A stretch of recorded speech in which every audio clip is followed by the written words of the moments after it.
Hello everyone, welcome back to this video tutorial series on D04 microcontroller based system design lab course. In this session, we are going to work with input signal.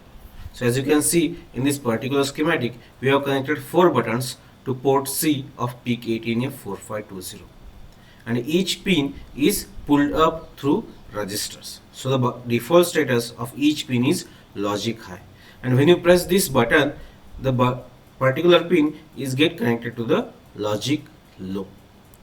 So to interface these buttons, we need to use some of the registers of PIC18f4520.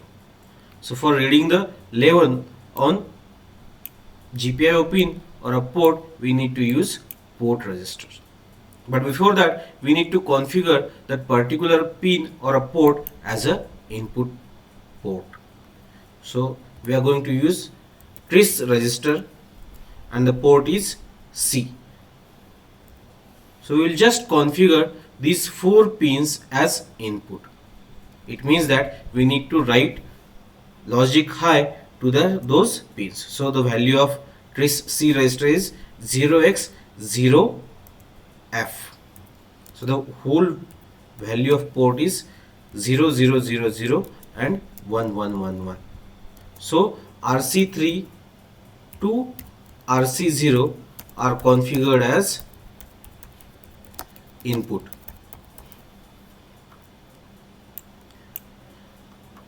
Now we need to use port registers for checking whether the button is pressed or not. So we will use some conditions over here. So let's say we are going to use if we are going to check the first button whether it is connected to the RC0. So we are going to use port registers, port, the name of the port C, and we are going to check a single pin. So we need to use port C bits dot RC0.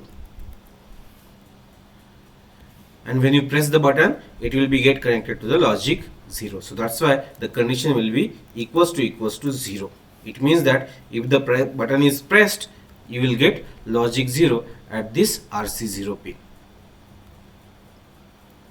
And inside this particular condition, let's say we'll just turn on the first LED of port B.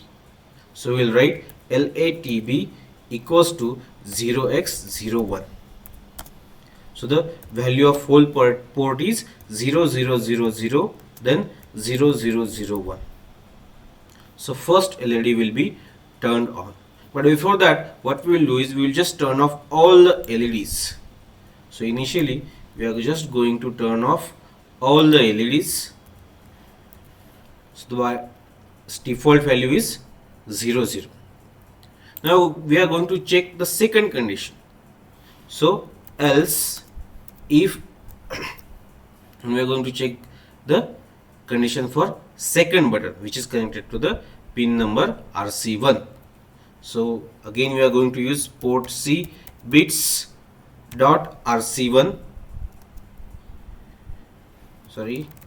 port C bits dot RC1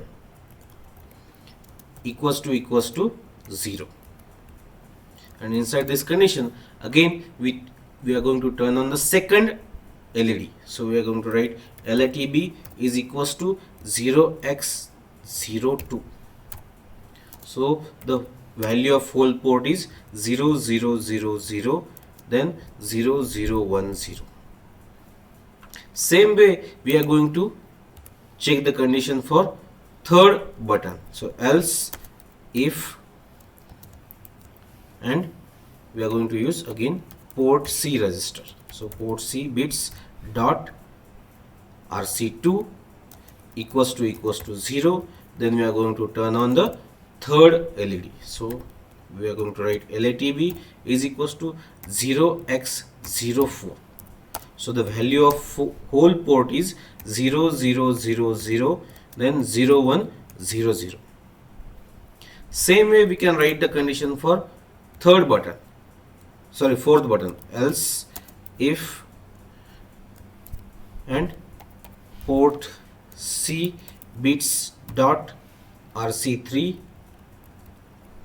equals to 0, and inside this we are going to turn on the fourth LED. So we'll write LATB is equals to 0x08. So the value of whole port is 0000 and 1000. And if all these conditions are false, we are going to turn off the whole port. So LATB is equals to 0x00. So the value of whole port is 0000, then 0000. So we will just delete this part and we will compile this. As you can see, it is compiling and is successfully compiled, and the hex file is stored at this particular location.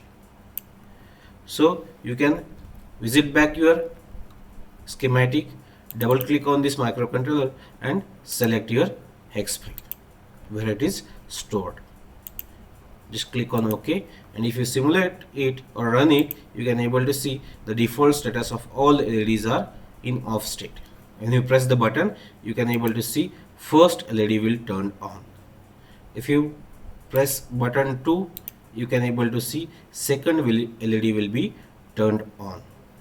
And same way, if you press third, you can able to see third LED will turn on.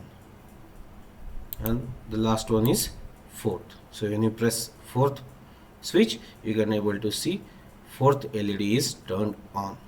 So this way you can able to check the status on this particular pins. In the next session, we are going to work with 7 segment displays.